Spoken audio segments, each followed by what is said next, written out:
வணக்கம் மக்களே, நாம இந்த ஆரோக்கியமான பதிவில் 50-60 வயதிற்கும் மேலேயும் நம்மளுடைய கை கால்களில் வலி ஏற்படுது அப்படின்னா அந்த பிரச்சனைகளை கியூர் பண்ணிக்கிறதுக்கு என்னென்ன மாதிரியான ஆரோக்கியமான உணவுகளை எடுத்துக்கொள்ளணும் அப்படின்றத பற்றி பார்க்க போகிறோம். நமது உடலினுடைய உறுப்புகள் சரியான முறையில் செயல்படுவதற்கு ரத்த ஓட்டம் மிகவும் அவசியமானதாக கருதப்படுது. ஏன்னா ரத்த ஓட்டம் மூலமாக தான் உறுப்புகளுக்கு ஆக்சிஜன் மற்றும் தேவையான ஊட்டச்சத்துக்கள் கிடைக்கும். இதை பயன்படுத்தி அந்தந்த உறுப்புகளுமே அது செய்ய வேண்டிய வேலைகளை சிறப்பாக செய்கிறதால நம்மளுடைய ஒட்டுமொத்த உடலும் ஆரோக்கியமாக இருக்கும். சீரான ரத்த ஓட்டம் கிடைக்காத போது இதயம், சிறுநீரகங்கள் மற்றும் நுரையீரல்கள் போன்ற நிறைய உறுப்புகள் பாதிப்புக்குள்ளாகும். ரத்த ஓட்டம் இல்லாதால நோய்கள் ஏற்படுவதற்கு பார்த்தீங்கன்னா அது ஒரு முக்கியமான காரணமாக இருக்கும். ஸோ உறுப்புகள் இயல்பாக செயல்படுவதற்கு தேவையான ஆக்சிஜன் கிடைக்காத போது பார்த்தீங்கன்னா உங்களுக்கு நிறைய பிரச்சனைகள் ஏற்படும். ரத்த ஓட்டம் தலைப்படும் போதெல்லாம் கை கால்களில் வலி ஏற்படுவது, உடல் வலி ஏற்படுவது, கடுமையான தசைப்பிடிப்பு, உடல்ல பாகங்களில் மரத்து போகக்கூடிய பிரச்சனை, செரிமான கோளாறுகள், கை மற்றும் கால்கள் குளிர்ந்து போதல், இந்த மாதிரி அறிகுறிகள்லாம் தென்படும். இப்போ தடைப்பட்ட ரத்த ஓட்டத்தை சீர்படுத்திட்டோம் அப்படின்னா அதுக்கு நம்ம ஒரு சில உணவுகள் எடுத்துக்கிட்டோம் அப்படின்னாலே நம்மளுடைய இந்த கை கால்கள் ஏற்படக்கூடிய வலி, உடல் வலியை சரி பண்ணிக்கலாம். அதுக்கு நம்ம சாப்பிடக்கூடிய உணவுகள்லாம் என்னென்ன அப்படின்றத பற்றி விளக்கமாக பார்க்குறதுக்கு முன்னாடி இந்த வீடியோவுக்கு மட்டும் ஒரு லைக்கை கொடுத்துட்டு இந்த தகவலை உங்களுக்கு தெரிஞ்சவங்களுக்கும் ஷேர் பண்ணிவிடுங்க. ஏன்னா இது அவங்களுக்கும் பயனுள்ளதாக இருக்கக்கூடிய ஒரு ஆரோக்கியமான பதிவு தான். இது போன்ற அப்டேட்ஸ்க்கு நீங்கள் தொடர்ந்து பார்க்குறதுக்கு நம்மளுடைய ஹெல்த் நியூஸ் தமிழ் சேனலை மறக்காமல் சப்ஸ்கிரைப் பண்ணி வச்சுக்கோங்க. பக்கத்தில் இருக்கக்கூடிய பெல் பட்டனையும் கிளிக் பண்ணி ஆல் அப்படின்ற ஆப்ஷனையும் செட் பண்ணி வச்சுக்கிட்டீங்க அப்படின்னா நாங்கள் போடக்கூடிய எல்லா அப்டேட்ஸும் உங்களுக்கு நோட்டிஃபிகேஷன் அடிக்கடி சேரும். சரி வாங்க மக்களே, இப்போ வீடியோக்குள்ளே போயிடலாம். உப்பு நீரில் வாழக்கூடிய மீன்கள் நீங்கள் எடுத்துக்கொள்ளும்போது கை கால் வலி சரியாயிடும். ரத்த நாளங்களில் இருக்கக்கூடிய ரத்தக்கட்டுகள் மற்றும் சீரான ரத்த அழுத்தத்தை பராமரிக்கிறதுக்கு ஒமேகா 3 கொழுப்பு அமிலங்கள் மிகவும் அவசியம். இதனால் ரத்த ஓட்டம் நமக்கு சீராக இருக்கு. அதனால வஞ்சரம் மீன், காணாங்கெழுத்து மீன், நெத்திலி மீன், மத்தி மீன், சூறை மீன், நன்னீர் மீன், இந்த மாதிரி மீன்களில் ஒமேகா 3 கொழுப்பு அமிலங்கள் காணப்படுது. ஸோ இதை நீங்கள் எடுத்துக்கிட்டீங்கன்னா உங்களுடைய ரத்த நாளங்களில் எந்த விதமான ரத்தக்கட்டுகளும் தென்படாது. நரம்புகள் இருக்கக்கூடிய இறுக்கங்களும் தளர்த்தப்படுவதால் நரம்புகள் வழியாகவும் ரத்த நாளங்கள் வழியாகவும் ரத்த ஓட்டம் உடல் உறுப்புகளுக்கு பாய ஆரம்பிக்கும். சுறுசுறுப்பாக நீங்கள் இயங்க ஆரம்பிப்பீங்க. அதனால் பிபி ப்ராப்ளம் இல்லாமல் ஆரோக்கியமாக இருக்கிறதால அந்த கை கால்கள் நரம்புகள் இறுகி போவதால் ஏற்படக்கூடிய கை கால்கள் வலி எல்லாத்தையுமே உப்பு நீரில் வாழக்கூடிய அந்த ஒமேகா 3 கொழுப்பு அமிலங்கள் இருந்திருக்கக்கூடிய மீன்கள் சரி பண்ணிடும். சிட்ரஸ் பழங்கள் நம்ம எடுத்துக்கொண்டோம் அப்படின்னா கை கால் வலி நமக்கு ஏற்படாது.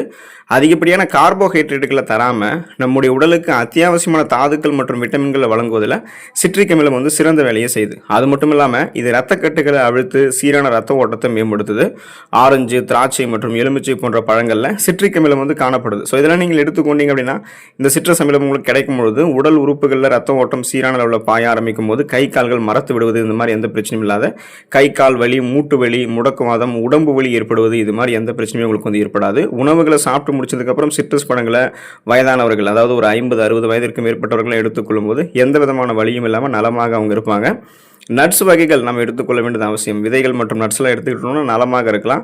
நமது இதய ஆரோக்கியத்தை பராமரிக்கிறதுக்கு நட்ஸ் வகைகள் முக்கிய பங்கு வகிக்கும். இதில் மெக்னீசியம், பொட்டாசியம், ஆர்கனின் மற்றும் கால்சியம் போன்ற தாதுக்கள் ஏராளமாக இருக்கு. ஆர்கனின் சத்தானது நைட்ரிக் அமிலத்தை உருவாக்குவதன் மூலமாக ரத்த நாளங்களை விரிவடைய செஞ்சு நமது ரத்த ஓட்டத்தை எந்த விதமான தடையும் இல்லாமல் சீராக நடைபெறுவதற்கு ஹெல்ப் பண்ணுது.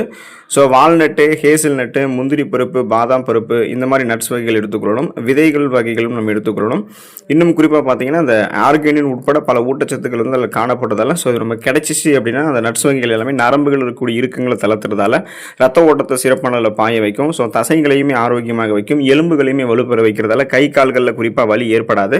அந்த வலியையும் நம்ம சரி பண்ணிக்கலாம். இன்னும் ஒரு படி மேலே போயிட்டு அந்த கை கால்களில் வலி ஏற்படாமல் உடலுக்கு வலு சேர்க்கக்கூடிய ஊட்டச்சத்துக்களை நட்ஸ் வகைகள் தான் நமக்கு கொடுக்கும்.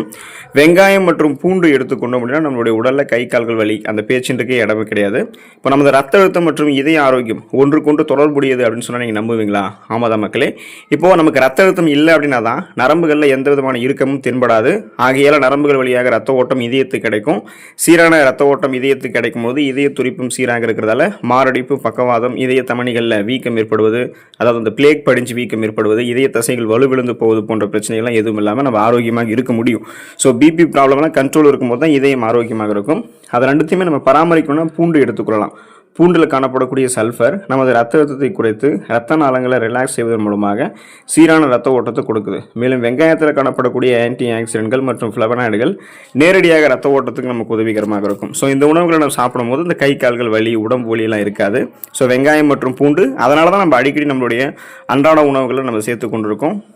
இப்போ வந்து ஒரு சில எளிய வழிமுறைகளை நம்ம மேற்கொள்ளும் போது வந்து பார்த்தோம் அப்படின்னா கை கால்கள் ஏற்படக்கூடிய வழியெல்லாம் நம்ம சரி பண்ணிக்கலாம். வீட்டிலே பண்ணக்கூடிய எளிய வழிமுறைகளாக இருக்கும். இதுக்கு சொன்னது முன்னாடி வந்து பார்த்தீங்கன்னா ஊட்டச்சத்துக்களை பெற்று அந்த உணவுகளை எடுத்து அத்தியாவசியமான ஊட்டச்சத்துக்களை பெற்று கை கால்கள் உடல் வலியை சரி பண்ணக்கூடிய விஷயங்கள். ஸோ இப்போ சொல்ல போகிறது எல்லாமே வந்து பார்த்தீங்கன்னா உங்களுக்கு அந்த இயற்கையான வழிமுறைகளை வீட்டில் நம்ம வந்து பார்த்தோம்னா எளிய வழிமுறைகளை பின்பற்றி எப்படியெல்லாம் நம்ம கை கால்கள் வலியை சரி பண்ணிக்கலாம் அப்படின்னு பார்க்க போகிறோம். ஸோ அந்த வகையில் ஒத்தடம் கொடுக்க வேண்டியது வந்து அவசியம். இப்போ ஒரு வாணலில் அரிசியை போட்டு சூடு பண்ணிக்கணும். அதை வந்து ஒரு மென்மையான துணியில் போட்டு கட்டி அதை கொண்டு நமக்கு வந்து வலியாக இருக்கக்கூடிய அந்த கால் பகுதிகளில் ஒத்தடம் கொடுக்கணும் அப்படின்னா, ஸோ நமக்கு வந்து உடல் வலிகள் ஏதாவது இருக்குது, கை வலி இருக்குன்னா வலி இருக்கக்கூடிய பகுதிகளில் ஒத்தடம் கொடுக்கணும். இப்படி நம்ம ஒரு நாளைக்கு 2-3 முறை தொடர்ந்து வலிகள் இருக்கும்போது நம்ம செஞ்சு வந்தோம் அப்படின்னா அந்த கால் வலியிலிருந்து நமக்கு நிவாரணம் கிடைக்கும், உடல் வலியும் சரியாயிடும், நல்ல மாற்றத்தை நம்மளால் காண முடியும். இந்த செயலை வந்து தொடர்ந்து நம்ம ஒரு வாரம் தவறாமல் பின்பற்ற வேண்டியது அவசியம். அந்த வெந்நீரும் உப்பும் ஒன்று சேர்ந்து அந்த ஒத்தடம் கொடுக்கும்போது அந்த பதத்திலே வந்து பார்த்தோம்னா அந்த வீக்கம் வலி எல்லாமே நமக்கு வந்து சரியாக போயிடும். எண்ணெய் மசாஜ் நம்ம செய்ய வேண்டியது ரொம்ப ரொம்ப அவசியமாக இருக்கு. 1 டீஸ்பூன் வின்டர் கிரீன் ஆயிலோட 4 டீஸ்பூன் வெஜிடபிள் ஆயில் மற்றும் விட்டமின் இ ஆயில் சேர்த்து கலந்து கொள்ளணும். ஸோ இந்த எண்ணெய் கலவையை வந்து பாதிக்கப்பட்டிருக்கக்கூடிய கை கால் பகுதிகளில் நம்ம தடவி சிறிது நேரம் மசாஜ் பண்ணோம் அப்படின்னா, ஸோ இப்படி 2-3 முறை நம்ம வந்து ஒரு வாரம் தொடர்ந்து செஞ்சு வரும்போது கால் வலியிலிருந்து நமக்கு நல்ல நிவாரணம் கிடைக்கும். அதுக்கு நமக்கு வேண்டியது வந்து பார்த்தோம்னா 1 teaspoon winter green oil, 4 teaspoon vegetable oil, அது கூட விட்டமின் இ ஆயில் மார்க்கெட்டில் வந்து கிடைக்கும். ஸோ அது வந்து பார்த்தோம்னா நமக்கு அதை பயன்படுத்தும் போது அந்த கால்கள் வலி எதுவுமே நமக்கு வந்து இருக்காது. இன்னும் குறிப்பாக உங்களுக்கு இந்த கை கால்கள் வலி, மூட்டு வலி, முடக்குவாதம், உடல் வலியெல்லாம் ஏற்படக்கூடாது 50-60 வயதுக்கு மேலே அப்படின்னா யோகாசனங்களை நம்ம செய்ய வேண்டியது அவசியமாக இருக்குது. யோகாசனங்களின் மூலமாக கால் வலியிலிருந்து நமக்கு நிவாரணம் கிடைக்கும். கால் வலி மட்டும் கிடையாது, கை கால்கள் அதே போல வந்து பார்த்தீங்கன்னா உடல் வலியிலிருந்தும் உங்களுக்கு நிவாரணம் கிடைக்கும். உடல் வந்து 50-60 வயதுலையுமே நல்லா முறுக்கேறின மாதிரி உங்களுக்கு பலமாக இருக்க ஸ்ட்ராங்காக இருக்க ஆரம்பிக்கும். கால் வலியிலிருந்து நிவாரணம் அளிக்கிறதுக்கு வந்து சர்வங்காசனத்தை நீங்கள் தினமும் செய்கிறது உங்களுக்கு ரொம்ப ரொம்ப நல்லது. அதோடு வந்து பார்த்தோம்னா சர்வங்காசனம் மற்றும் புஜங்காசனம் போன்றவற்றை நீங்கள் சேர்த்து செஞ்சு வரும்போது கால் வலிக்கு அது மிகவும் நல்லதாக இருக்கும். ஆகையால இது போன்ற உடலுக்கு வலு தரக்கூடிய பல ஆசனங்களை நம்ம செய்யும் போது, யோகாசனங்கள்லாம் செய்யும் போது நம்மளுடைய உடல் ஆரோக்கியமாக இருக்கும். வலிகள் அதுவுமே நமக்கு வந்து ஏற்படாது. குறிப்பாக கை கால்கள் வலி எதுவுமே ஏற்படாது, உடல் உறுதி பெறும். ஆப்பிள் சீடர் வினிகரை நம்ம பயன்படுத்தும் போது அதன் மூலமாக நமக்கு வந்து கை கால்கள் வலியெல்லாம் ஏற்படாது. இப்போ நீங்கள் பார்த்தீங்கன்னா அது எப்படி அந்த முறை வந்து தெரிஞ்சுக்கணும். ஆப்பிள் சீடர் வினிகர் நம்ம எடுத்துக்கொள்ளணுமா இல்லை அப்ளை பண்ணணுமா அப்படின்ற அந்த விஷயத்தை தெரிஞ்சுக்கணும். 1-2 கப் ஆப்பிள் சீடர் வினிகரை நம்ம வந்து என்ன பண்ணணும் அப்படின்னா ஒரு வாளி வெதுவெதுப்பான நீரில் கலந்து கொள்ள வைக்கணும். ஸோ அதை கலந்து கொண்டுட்டு அதுக்கப்புறம் வந்து பார்த்தீங்கன்னா அந்த வலிமை மிக்க அந்த கால்களை வந்து 30-40 நிமிடம் வந்து பார்த்தோம்னா அதில் ஊற வைக்கணும். அப்போ வந்து பார்த்தோம்னா இல்லைனா ஒரு டம்ளர் நீங்கள் வெதுவெதுப்பான நீரில் 2 டீஸ்பூன் ஆப்பிள் சீடர் வினிகரை சேர்த்துக்கணுங்க. அந்த பானத்தை வந்து தினமும் நீங்கள் 2 முறை வாரத்தில் ஒரு தடவை குடிக்கும் போது நல்ல பலன் கிடைக்கும். ஸோ ஆப்பிள் சீடர் வினிகரில் வந்து என்ன பண்ணலாம் அப்படின்னா 1-2 கப் அந்த ஆப்பிள் சீடர் வினிகரை ஒரு வாளி வெதுவெதுப்பான நீரில் கலந்து வச்சு அதில் வந்து காலை நம்ம ஊற வைக்கலாம். ஒரு 30 மினிட்ஸ்லேருந்து 40 மினிட்ஸ் வரைக்கும் ஊற வைக்கலாம். இல்லைனா அந்த 2 டீஸ்பூன் ஆப்பிள் சீடர் வினிகரை வந்து பார்த்தோம்னா ஒரு டம்ளர் வெதுவெதுப்பான தண்ணியில் கலந்து நம்ம குடிச்சிட்டோம் அப்படின்னாலும், எப்படி குடிக்கணும் அப்படின்னா தினமும் நம்ம 2 முறை வாரத்தில், அதே போல் கைகளையும் வலிமைப்படுத்தும், உடலையும் வலிமைப்படுத்தும். மஞ்சள் நம்ம எடுத்துக்கொள்ள வேண்டியது அவசியம். ஒரு பாத்திரத்தில் மாட்டு பசு உங்களுடைய அந்த மாட்டு பாலை வந்து பார்த்தோன்னா நல்லா நீங்கள் கொதிக்க வைக்கணும். மாட்டு பசும் பால். ஸோ அதை வந்து பார்த்தீங்கன்னா நீங்கள் அந்த இறக்கி குளிர வைத்து, அதாவது நீங்கள் ஃபஸ்ட்டு அதை வந்து கொதிக்க வச்சுட்டு அதை வந்து கொஞ்சமாக குளிர வச்சுக்கணும். அதில் 1-2 ஸ்பூன் மஞ்சள் தூள், சிறிது தேன் கலந்து கொள்ளணும். பின்பு இந்த பாலை நம்ம வெதுவெதுப்பான நிலையில் வந்து குடிக்கணும். தினமும் 2 முறை அப்படின்ற விதத்தில் இதை நம்ம குடித்தோம் அப்படின்னா கால் வலி போகும் வரைக்கும் நம்ம குடிக்கும்போது நமக்கு வந்து நல்ல பலன் கிடைக்கும். ஸோ இதெல்லாமே வந்து ஒரு வீட்டு வைத்திய முறையாகவும் பயன்படுத்துவாங்க.